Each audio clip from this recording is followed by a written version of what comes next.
Let's be honest in talking about how normalized lust has become now. You go outside, it's there. You open Instagram, it's there. Everywhere you look, every turn, it's always there. And for me, it's no longer about what I watch, or it wasn't about what I watched. It was about the mental cage that I created for myself. First thing that would be on my head was this urge. And I'd tell myself, oh, I can start again tomorrow.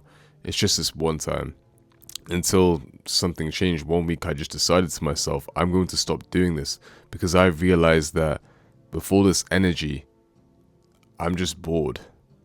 That's all it was boredom.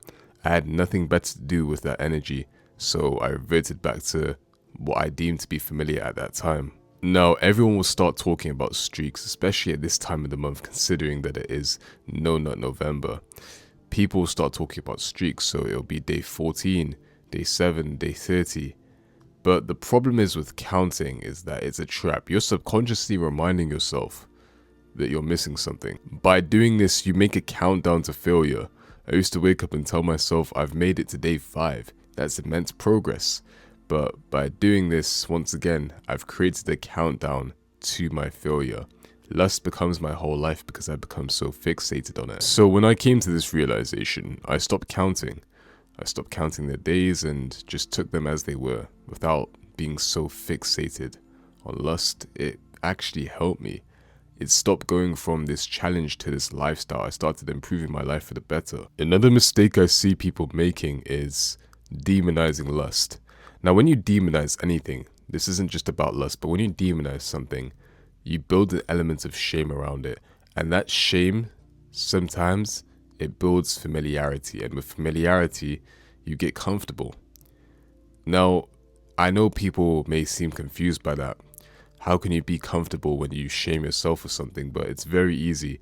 You get comfortable with the mindset of you're disgusting, you're worthless, you're name calling yourself on a constant, and it becomes normal for you. You just view yourself as lesser than.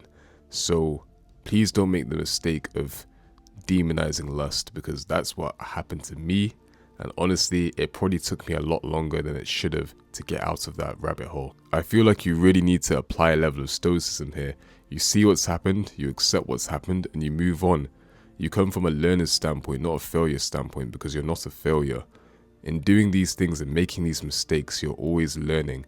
What can I do next time? What can I be looking to improve on? Another thing as well is you certainly can't beat lust by sitting around and doing nothing. You can't leave something out of your life or extract something from your life and replace it with nothing. I feel like your mind hates a vacuum. So I filled the space. I got out of my house. I stopped scrolling finally. And I went for walks. I started talking to more people. I started going to the gym.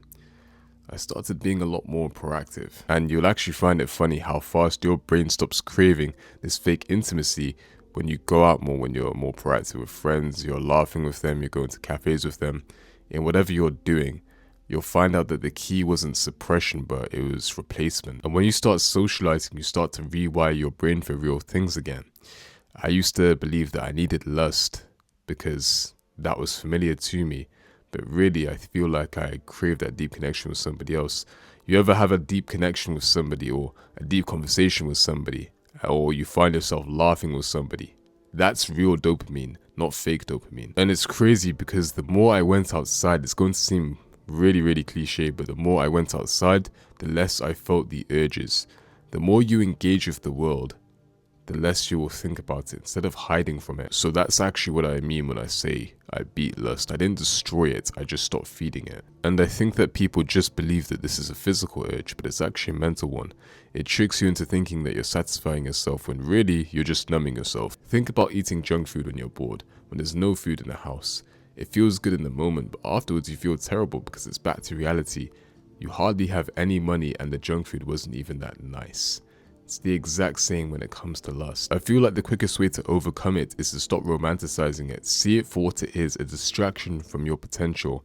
This happens when you stop treating lust as if it was some type of enemy and outgrow it as if it were a bad habit. I didn't beat lust by trying harder. I beat it by being better. I gave energy to things that matter, people that mattered. I made myself engage with the world more. I put myself out there more. Things that would actually progress me, things that would actually mature me. When you fill your life with purpose, lust has nowhere to live. So if you're struggling, stop counting the days. Stop counting the hours. Just live out your life, man. Stop chasing these stupid streaks and start building a life that makes lust feel relevant. Because when you start living in the real world, you'll realize how fake the one that you're living in really was. If you guys like this video, make sure to like, comment, share, and subscribe. Share it to a friend who you believe may need to hear this as well. And if you guys want to join a community full of like-minded people on the path of self-development, then I'll leave a link down below in the description as well as the comment section down below. And I'll catch you guys in the next one. Take care.